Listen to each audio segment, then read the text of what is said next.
먼저 오늘 제가 말씀드리는 거는 이, 이 요번에 통과된 통과된 법안의 기폭제가 된 김할머니 사건을 좀의 의미를 한번 살펴보고, 그것이 치매 환자의 기회가 될지 또는 위기가 될지 한번 살펴보는 기회를 갖겠습니다.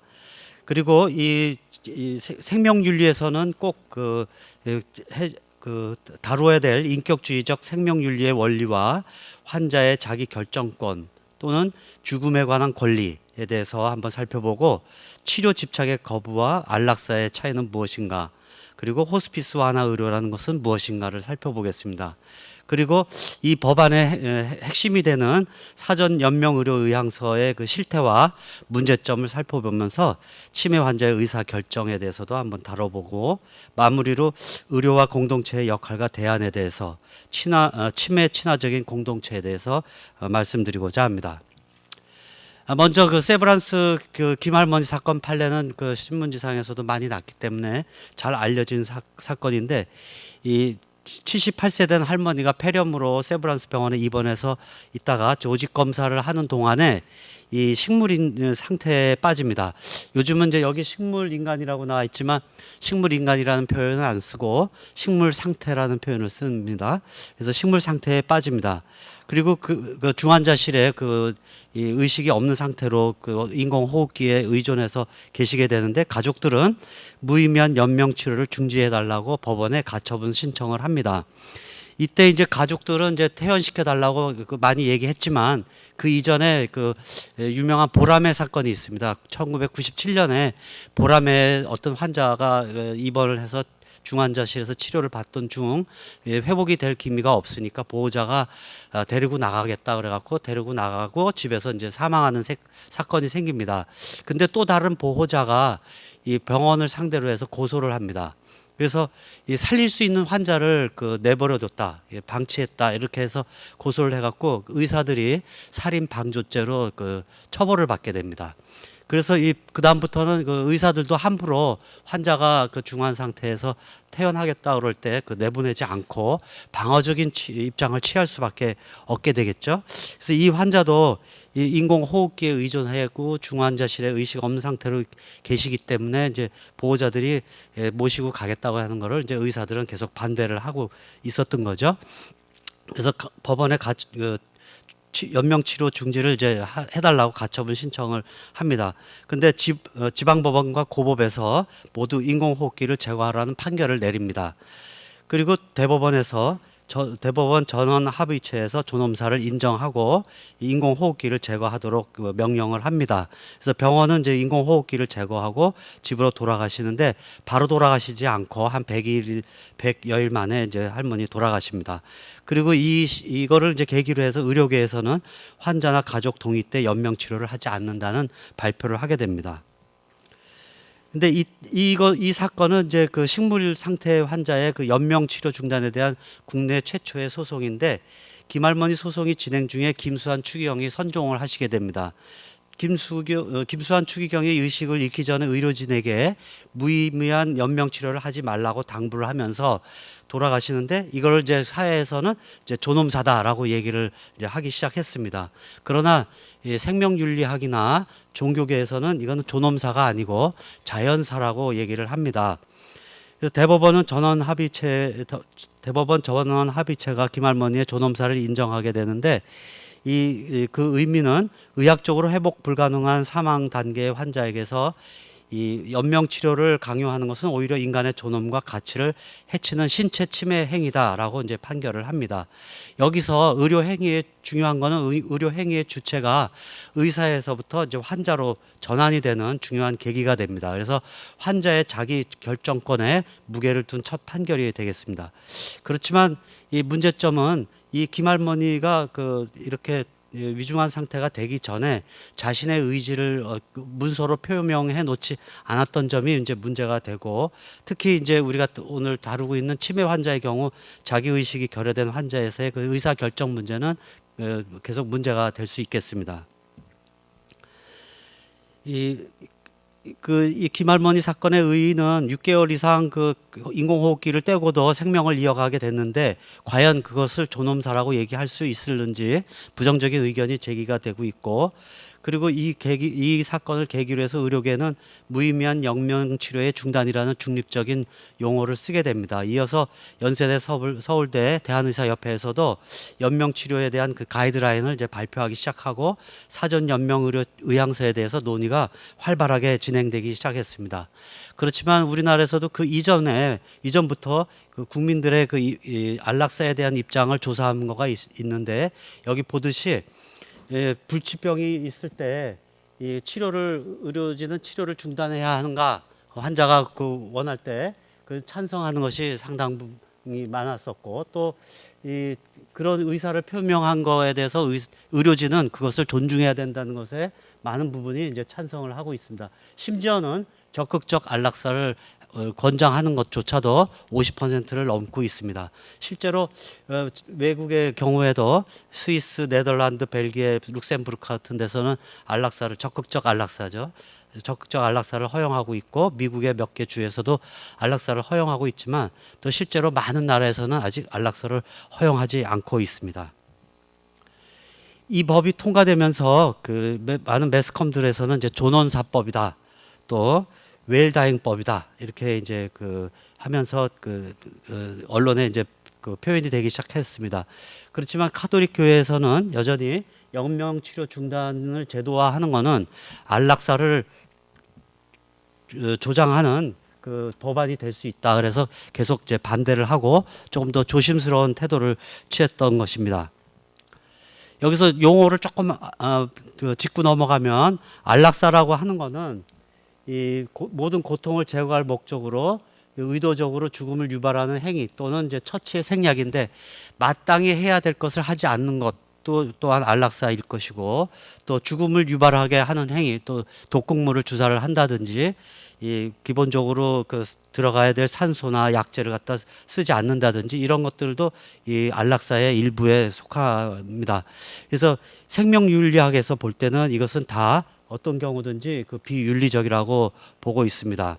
그래서 여기서 이제 적극적 안락사라고 하는 거는 직접 독극물을 이제 투여하는 거죠. 그래서 이걸 이제 조력 자살이다, 이렇게 얘기를 하죠. 누구의 도움을 받아갖고 이제 안락사를 이제 이루는 것이고, 소극적 안락사라고 하는 거는 통상적인 치료의 생략인데, 이를테면은 튜브로 이제 식사를 드리는 분이 있는데 그 튜브로 식사를 주지 않는다든지, 그리고 수액을 해줘야 되는데 수액을 주지 않는다든지, 이렇게 마땅히 해야 될 것을 하지 않음으로써 죽음에 이르게 하는 것, 이것을 이제 소극적 안락사라고 하는데, 이런 경우를 이제 보통 일반에서는 이제 존엄사다, 이렇게 표현을 하고 있습니다.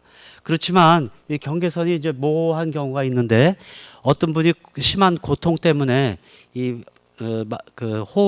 호흡마비가 올 가능성이 많은 이 마약 같은 것을 이제 필요로 하게 되겠는데, 그런 것을 이제 주사를 하다가 사망에 이르게 되는 경우도 있습니다. 이런 경우는 이 안락사가 아닌 거죠. 고통의 완화의 의도로 주사를 했던 것이기 때문에 이런 경우는 이제 안락사가 아닌 것입니다. 그 다음에 과중한 처치의 생략, 어떤 이제 죽음에 거의 이르신 분한테 항암 치료를 한다든지, 어떤 심각한 수술을 한다든지, 이런 예외적이고 불균형적인 치료 수단을 갖다 포기하는 것은 안락사가 아니겠습니다.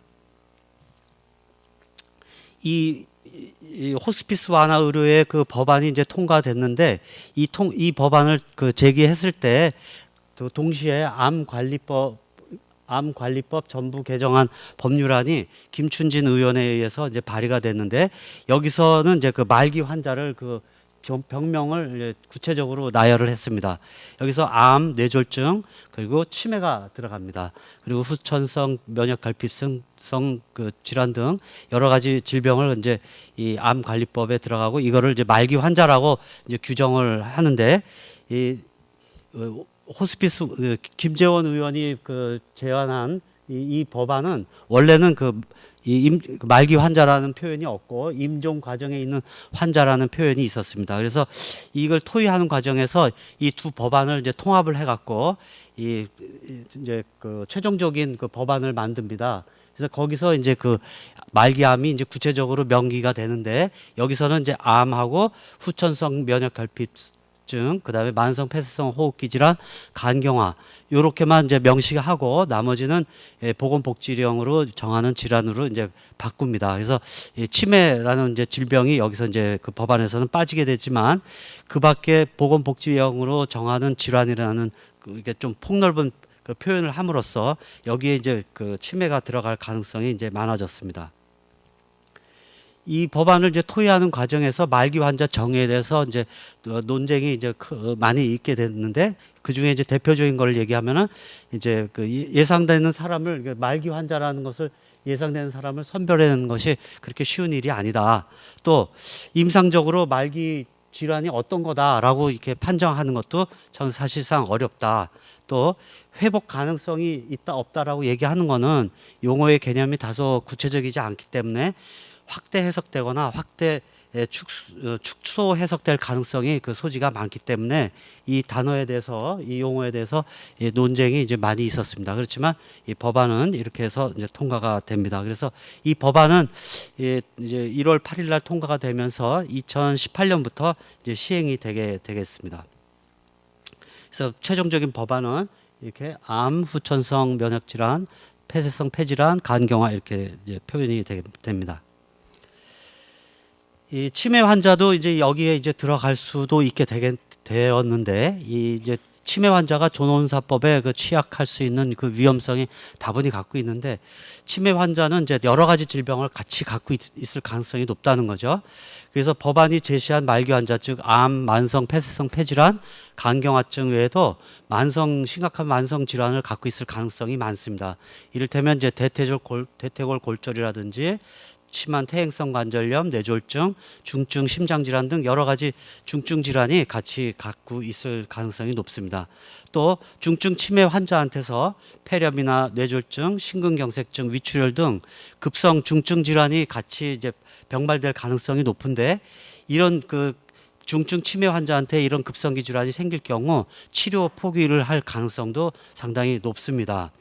그리고 이성적 감각적 기능의 약화와 일상생활의 수행 능력이 결함이 있는 이런 환자들한테는 이 적극적인 치료를 받을 권리가 무시될 가능성이 높은 것이죠. 그래서 연명의료 중단의 의사결정 능력 결여로 보호자에 의해서 오도될 가능성이 이제 높은 것으로 파악됩니다. 생명에 대한 권리와 그 죽음에 대한 권리를 이제 말씀드리는데 생명에 대한 권리에서는 이제 인격주의적 생명윤리 원리에 의해서 말씀드리겠습니다. 인격주의는 그 생물학적 인간 생명과 인격적 인간 생명이 시간과 공간에서 동일한 외연을 갖는다는 것이 대원칙입니다. 그리고 인간은 곧 인격이고 인격주의 생명윤리는 생명의 존엄성 실현을 목적으로 한다는 것이 인격주의 생명윤리의 원리입니다.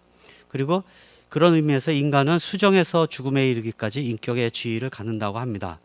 인격주의는 인격을 인식론적으로 정의하지 않습니다. 말하자면 인격이라는 것이 무엇이냐 했을 때 어떤 자유의지 또는 이성, 지성, 오성 또는 자기의식 이런 것을 우리가 인격의 하나라고 규정을 지을 때 만약에 그런 것 중에 어떤 것이 사라지면 그것을 잃는 상태가 된다면 인격이 더 이상 그 사람은 인격이 없다라고 얘기할 수 있는 것이 아니냐라는 의미에서 이 인격주의에서는 인격을 이렇게 구체적으로 나열하면서 인식론적으로 정의하지 않는다고 합니다. 대표적인 것이 이제 그 비인격주의의 대표적인 분이 이제 피터 싱어라는 사람이 있는데 이분은 이제 공리주의 학자인데 이분은 이제 그 임상윤리에서 이 동물 실험 동물의 그 말하자면 권리를 크게 향상시킨 분입니다. 그래서 그 실험 동물의 그 고통이나 이런 것을 경감시키기 위해서 많은 노력을 한 학자인데 한편으로는 동물의 지위는 올라갔지만 이분은 인격은 합리적 자기 의식적 존재라고 해서 이 자기 의식을 그 갖고 있지 않은 환자 그러니까 이 뇌사 상태라든지 식물 상태라든지 또는 수정란이라든지 이런 것에 대한 어떤 인격을 인정하지 않습니다. 그래서 낙태와 안락사를 합법적으로 인정하자고 주장하는 학자이기도 합니다. 인격주의적 생명윤리의 원리는 그 네 가지로 나눌 수가 있는데, 네 가지의 원리가 있는데, 첫 번째는 육신 생명 수호의 원리 또는 육체적 생명의 기본 가치 원칙이라고 하고, 두 번째 치료의 원리, 전체성의 원칙, 세 번째로 자유 책임의 원리, 사회성 및 보조성의 원리, 네 가지를 꼽습니다. 그래서 인간이 그 어떤 생명의 위협의 그 위기에 다다랐을 때 우리가 이제 기본적으로 갖춰져야 할 철학으로서 이 네 가지를 꼽고 있습니다. 하나씩 그 설명을 해드리면, 육신 생명 수호의 원리는 인간의 그 육체적 생명은 인격과 분리될 실체가 아니다라고 얘기하고, 인격체는 이 육신 생명을 통해서만 자신의 역사를 살 수 있다 이렇게 얘기합니다. 마르셀 같은 분은 나는 내 몸이다. 그래서 나의 육체성에 대해서 크게 강조합니다. 카톨릭 교회통에서는 요한 바오로 2세께서 몸은 인격의 성사, 즉 보이지 않는 실제를 볼 수 있게 해주는 외적 표현이다. 그래서 몸은 표현이고 문화이고 문명이다 이렇게 얘기를 합니다. 그래서 몸은 대인관계에서 몸을 통해서 인격체의 진실을 보여주는 하나의 언어다라고 얘기를 합니다. 그런 의미에서 이 자살이라고 하는 것은 인간이 스스로의 생명을 끊는 것인데, 몸과 마음에 대한 이원론적인 입장에서 마음이 몸의 생명력을 중지시키는 극단적인 상황이라고 보고 있습니다. 전체성의 원리 또는 치료의 원리인데, 환자를 치료할 때 이 의료 행위의 목적은 환자의 생명 존재의 그 전체성 안에서 고려되어야 한다고 얘기합니다. 또 병든 부위 혹은 질병의 회복과 건강만이 목적이 아니고, 치료의 선택은 다른 선택의 여지가 없을 때 선택하게 해야 된다고 이제 얘기합니다. 또 예상되는 위험보다 이익이 크거나 최소한 동등해야 된다고 하고, 이런 모든 것에 대한 정보를 환자에게 충분히 얘기하고 동의를 받아야 된다고 얘기합니다. 세 번째, 자유 책임의 원리에 있어서 자유란 삶의 계획을 가진 인간의 전인적인 시선으로 바라보는 자유여야 된다고 얘기하고, 책임이라고 하는 것은 자신과 타인을 향한 나의 행위에 대한 응답이다라고 얘기를 합니다. 네 번째로, 사회성 및 보조성의 원리에서 사회성은 인격의 행위는 공동성을 향하며, 이 보조성은 공동체가 다 같이 각 사람의 생명과 건강을 증진하도록 함께 노력해야 한다는 원칙입니다. 그래서 자유와 권리와 의무는 관계 속에서 이루어지고, 이런 거는 다 신뢰를 기반으로 해야 된다는 것입니다. 그래서 환자의 자기 결정권 중요하지만 그 결정권과 자율성은 이 대화와 소통 속에서 신뢰를 기반으로 해서 관계 속에서 이루어질 때 그 의미가 있다고 얘기를 합니다. 이 사전 의료 연명 의료 의향서는 이 또한 환자와 의사 사이에 신뢰를 기반으로 하는 온전한 관계에서 작성될 때 그 진정한 자율성이 발휘될 수 있다고 하고 했습니다. 이 치매 환자의 그 가족 대리 결정이 이제 문제가 될 수 있는데, 이 또한 이 가족들이 인격주의적 생명윤리에 기초해야 한다고 주장합니다. 그래서 생명, 진리, 자유의 그 자유는 그 불가분의 관계가 있는데, 이 세 가지 중에 어떤 거라도 끊어지면은 이 선이 이루어질 수가 없다는 것이 이 생명윤리의 기본 원리입니다. 그렇지만 한편으로는 죽음에 대한 권리 또한 강하게 그 주장이 되고 있는데, 의학이 발달되면서 이 의료라고 하는 거는 이제 병을 대상으로 이제 그 치료를 위해서 인위적인 간섭과 조작을 이제 하는 행위가 되겠는데, 의료 기술이 발달하면서 그 치료도 또 경감도 보람 있게 살 기회도 제공하지 못하면서 아무 그 의미 없는 생명 연장에 불과한 의료 기술의 그 발전의 결과인 경우도 많이 있기 때문에 새로운 문제점이 이제 생깁니다.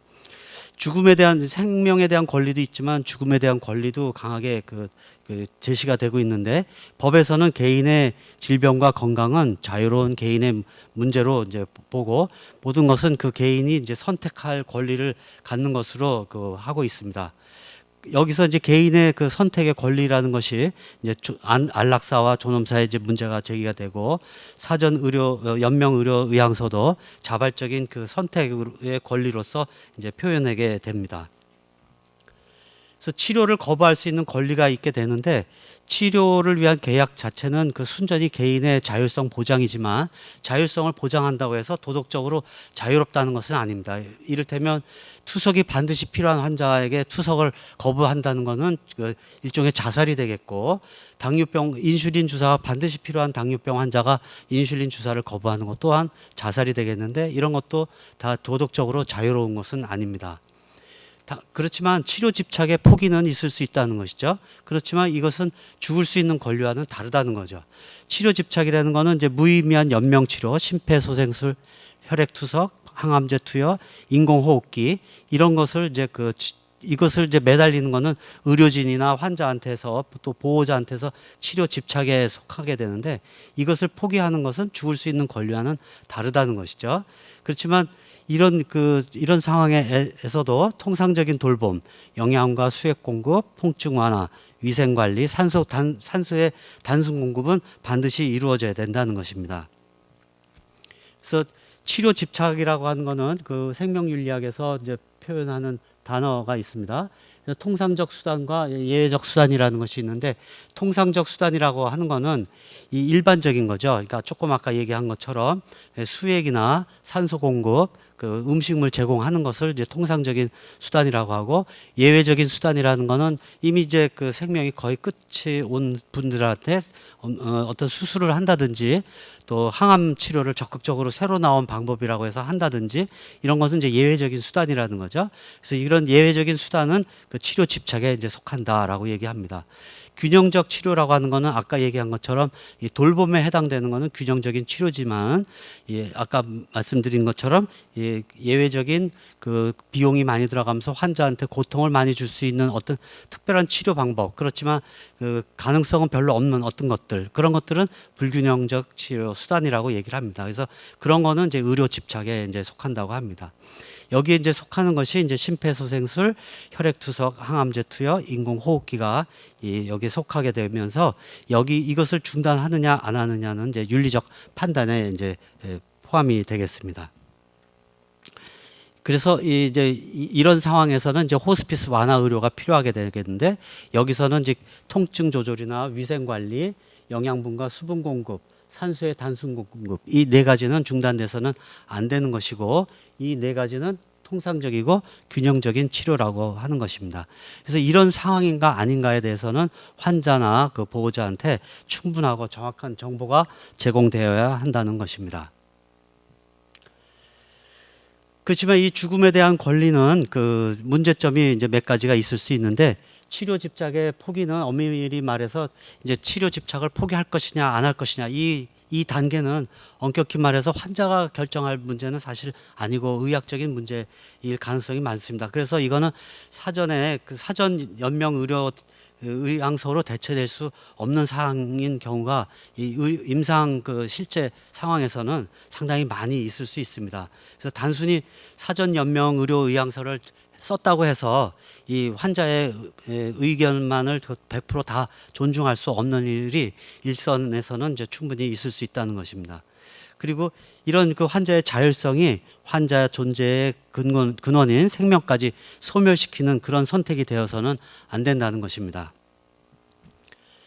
소극적 안락사를 주장하는 근거로는 그 인간의 그 존엄성을 이제 들고 있는데 자유의지와 이성을 가진 인격체로 생물학적 그 생명은 의미가 없다. 그래서 아까 공리주의적인 입장을 취하고 있는 거 마찬가지고 죽을 권리도 이제 하나의 그 인간이 갖고 있는 고유한 권리다라고 얘기를 합니다. 그래서 무의미한 생물학적 생명만을 연장시키는 의료 행위를 이제 거부할 권리가 있다고 합니다. 그래서 죽음에 대한 그 새로운 이해로 존엄사를 주장하기도 합니다.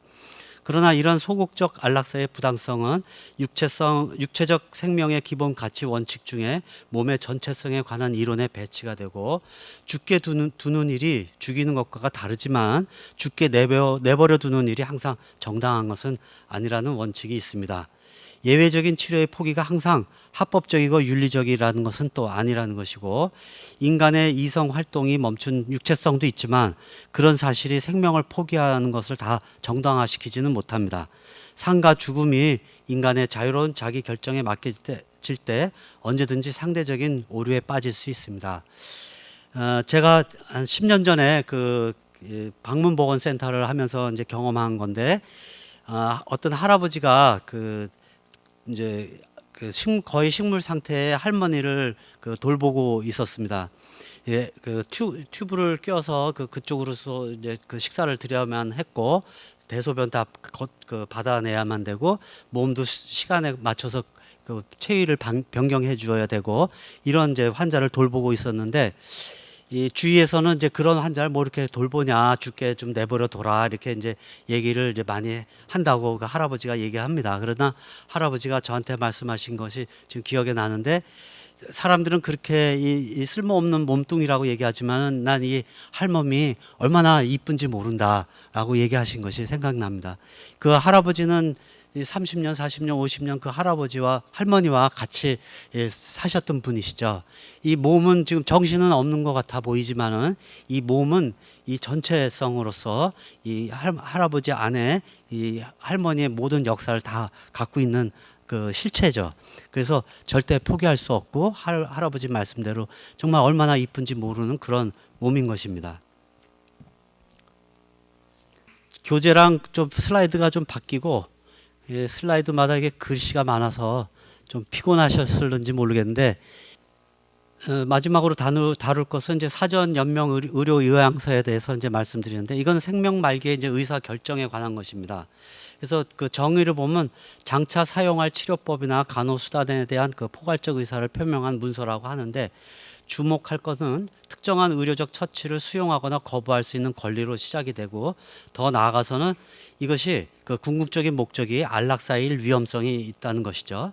환자의 측면에서 볼 때는 생명 연장 의료 기술의 발달로 죽음의 과정이 비인간화되는 사실은 현실적으로 지금 중환자실이나 이런 데서 흔히 볼 수 있는 것이죠. 또 의사의 공격적 혹은 독단적 행위에 의해서 환자를 그런 행위에서부터 환자를 보호할 필요가 있는 것도 사실입니다.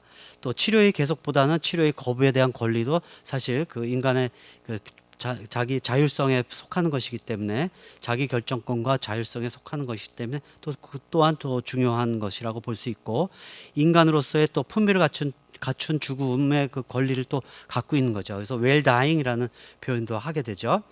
그렇지만 의사의 입장에서는 방어적 의료와 공격적 의료 양면성을 다 갖고 있습니다. 아까 처음에 말씀드린 보람의 병원 사건 같은 경우에서도 방어적인 측면에서도 의사는 또 이런 치료를 계속해서 하고자 하는 면도 없지 않아 있습니다.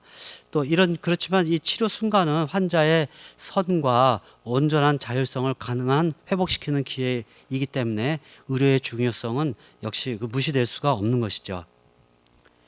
이건 서울대학교에 지금 현재 쓰이고 있는 서울대학병원에서 쓰는 연명치료 중단의 의견서입니다. 그래서 여기 보면 심폐소생술, 인공호흡기, 그 다음에 혈액투석을 할 것인가 말 것인가 이제 선택하는 것이 칸이 있습니다.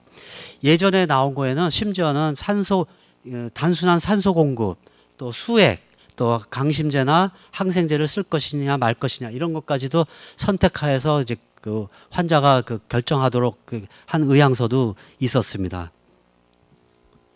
지금 이 사전 의료 의향서를 써서 공증해서 맡겨놓는 홈페이지 사이트도 있습니다. 이런 사이트도 있고, 또 한국 사전 의향서 보관은행 같은 것도 있고, 또 연명의료 의향서의 지원단이라는 또 홈페이지도 있습니다. 이게 다 사설로 지금 이루어지고 있고요. 지금 1월 8일 날 통과된 법안에서는 국가에서 지정하는 어떤 이 사전 연명의료 의향서를 갖다가 관리하는 국가기관을 이제 만들려고 하고 있고, 이렇게 사설로 만드는 데서는 이제 국가에서 이제 인정하느냐 인정하지 않느냐에 따라서 이제 이 의향서가 이제 인정되고 또 인정되지 않고 하게 되겠습니다. 사전 연명 의료 의향서의 문제점을 한번 살펴보면은, 이것은 좀 추상적인 면이 있다는 것이죠. 그래서 부정확한 정보 제공이고 환자의 부족한 지식 등으로 비현실적일 수 있다는 것이죠.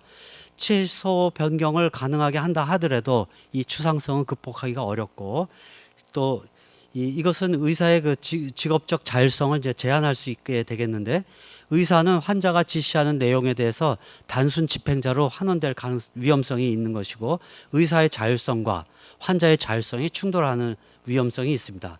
또 지시서 작성 때 배석한 의사와 이제 정작 그 환자가 위기에 처해져 죽음에 이르는 상황에 대했을 때 돌보고 있는 의사하고는 그 견해의 차이가 있을 수 있고, 지시서 작성 이후에 또 새로운 치료법이 나왔을 경우에는 이 미리 작성한 의향서가 아무런 의미가 없을 수도 있겠습니다. 또 대리인이 필요한 경우, 특히 이제 치매 환자의 경우에는 상당히 중요하겠는데, 환자와 대리인의 의견이 다를 수 있는 것이고, 서로 삶의 질에 대한 어떤 개념이 다를 수 있다는 거죠. 같은 가족이라 할지라도 다를 수 있는 거고, 대리인의 그 교육 수준과 환자와 죽음에 대한 대화 수준은 그 대화를 어떻게 그동안 이루어지고 있었던가에 따라서 또 다를 수가 있겠습니다. 그래서 환자의 이익을 보호한다고 이 사전 연명의료 의향서를 만들었지만, 오히려 그 환자 자신의 존엄성을 침해할 수 있는 위험성은 항상 안고 있는 것이죠.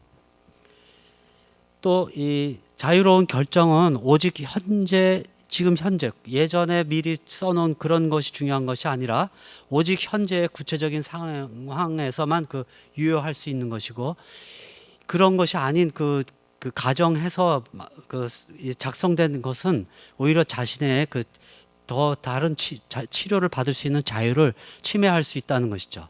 그리고 질병에 걸리기 전과 이미 걸렸을 때, 그리고 상황이 아주 나빠졌을 때의 결정 내용은 매우 달라질 수 있다는 것이죠. 그리고 타인의 생명과 선을 중요하게 여기는 우리 의료진은 사전 의료 결정에 따르지 않고서도 누구나 그리고 언제나 그 선을 따를 것이라는 것이죠. 사전 연명 의료 의향서를 작성한 동기가 무엇이든 간에 이 내재되어 있는 것은 이제 불신이라는 것이 우리 이 생명윤리학에서는 보고 있습니다. 의사는 환자를 못 믿고 환자는 의사를 못 믿는다는 것이죠.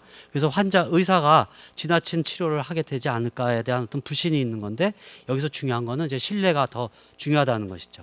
그래서 사전 연명 의료 의향서는 치료의 선택을 이제 제한할 수 있는 그런 문제점을 갖고 있다는 것입니다. 그래서 이 사전 연명 의료 의향서는 안락사의 길을 열어주고 있다는 것입니다. 아까 그 홈페이지 몇 가지 말씀드렸는데, 거기에 이제 쓰는 분들은 거의 개념이 안락사라는 개념을 갖고 썼을 것입니다.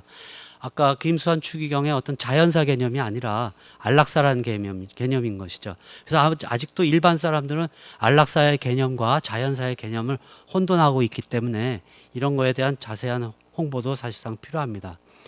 인간의 존엄성을 존중하는 표현이 반드시 선택의 자율성을 존중한다는 것이 많은 건 아니라는 것이죠. 그래서 객관적이고 전체적인 선을 존중하는 것이 우선돼야 되고, 생명과 진리와 결합되지 않은 자유는 진정한 자유고 자율성이라고 볼 수는 없을 것입니다. 또 어떤 분들은 종교적인 생명과는 너무나 편협하고 너무나 이성과 양심에만 그래서 거기다 가치를 두기 때문에 좀 더 세속적인 생명관이 더 자유롭고 개방적이다라고 이제 얘기를 하는데, 사실은 신앙의 빛을 받은 이성은 생명의 기반이 되는 인간학을 발견하게 해주고, 오히려 더 그 가치를 심화시켜주고, 그리고 인간을 단지 윤리적 주체로만 보지 않고 존재론적 존엄성을 부여받은 존재로 보는 그 장점이 있습니다. 그리고 일단 법으로 만들어지면 변질된 권리로 전환되는 가파른 비탈길로 갑니다. 이 낙태에 대해서도 전 세계적으로 엄격하게 금지가 됐었지만, 어떤 특별한 경우에만 이제 낙태를 허용을 하면서 이 낙태가 오히려 더 자유롭게 되는, 낙태를 그동안 방어했던 방어막이 무너지는 그런 가파른 비탈길로 굴러 떨어지는 현상을 이제 만들기도 합니다. 그래서 이 법이 통과가 되면서 오히려 이 안락사의 길이 훨씬 더 폭이 넓어지지 않을까 우려가 되는 것입니다. 끝으로 이제 마무리를 해드리면, 의료는 질병 상태에 있는 환자의 존엄성을 존중하는 구체적인 일인 것이죠. 신체와 정신을 돌봐주는 역할이고, 이 전체성을 이제 유지하는 것입니다. 그래서 신체적인 균형의 회복과 유지, 영양의 보충, 통증 조절 등의 활동을 이제 의료라고 할 수 있습니다. 다시 말해서 의료란 생명에 대한 봉사라고 얘기할 수 있고, 생명을 의무로 처분하고 지배하는 것이 아니고, 우리에게 의료인에게 주어진 생명에게 그 생명력을 잘 북돋아주고 도와주는 것이 의료라 하겠습니다. 그래서 환자에게 영양과 수분을 공급해주고 통증을 조절하고 위생을 관리하는 등의 행위는 이 기본적인 돌봄이라는 것이죠. 그래서 마지막 순간까지 질병의 그 경중 관계없이 모든 환자에게 필요한 돌봄을 의료는 제공합니다. 그래서 그 의료와 공동체의 그 역할을 살펴보면 역시 이것도 인격주의적 생명윤리의 원리에 그 입각해서 해야 된다는 것이죠. 그래서 첫 번째 원리인 육체적 생명의 기본 가치 원칙에 의거해서 인간은 타인과 함께 있는 존재고 환자가 홀로 결정하지 않도록 돕고 환자 생명에 대한 의사의 독단적인 강요는 정당하지 않다라고 봅니다. 또 전체성의 원리로 봤을 때 의료 행위의 목적은 환자의 전체 혹은 생명을 구하는 것이기 때문에 의도적으로 죽음을 촉진하는 어떤 행위도 되지 않고 또 과도한 무의미한 그 생명 연장을 위한 치료도 안 된다는 것이죠. 그리고 환자에게 충분한 그 정보 제공도 필요한 것입니다. 세 번째 원리인 자유책임의 원리에서도 영적인 지지와 그 지지를 통해서 책임과 결합된 삶의 계획을 가진 전인적인 자유를 존중해 줘야 된다는 것이고, 이 사회성 및 보조성의 원리에 입각해서 공동체는 가정간호, 경제적 지원, 호스피스와 장기요양소 등 완화 의료 체제를 제공해야 하는 것가 되겠습니다. 이 기회로서의 치매라는 개념이 있는데 치매와 친화적 그 공동체를 형성하는 것도 필요하다고 주장하는 논문이 있습니다. 청소년 그 봉사라든지 치매와 예술, 공공 캠페인, 네트워크 형성, 치매 환자와 그 아닌 환자, 건강한 사람이 같이 박물관을 방문한다든지 교회 공동체 내에서 치매 대부모를 맺는다든지 치매 강좌를 함으로써 치매 친화적 공동체를 형성하는 것은 매우 중요하다고 봅니다. 이 논문에서 한 가지 물음을 합니다. 네가 치매를 위해 할 수 있는 것이 무엇인가? 라는 질문에서 치매가 우리를 위해 무엇을 할 수 있는가? 라는 그 질문을 바꿔서 하게 됩니다. 그래서 환자가 그 중심이 돼서 이 가족과 의사가 돌봐야 되는 건 사실이지만 환자가 혼자 있게 내버려 둬서는 안 되겠습니다. 공동체, 국가나 가족이나 의사는 환자를 중심으로 해서 이 생명끼리 사랑하는 연대를 가질 필요가 있겠습니다. 감사합니다.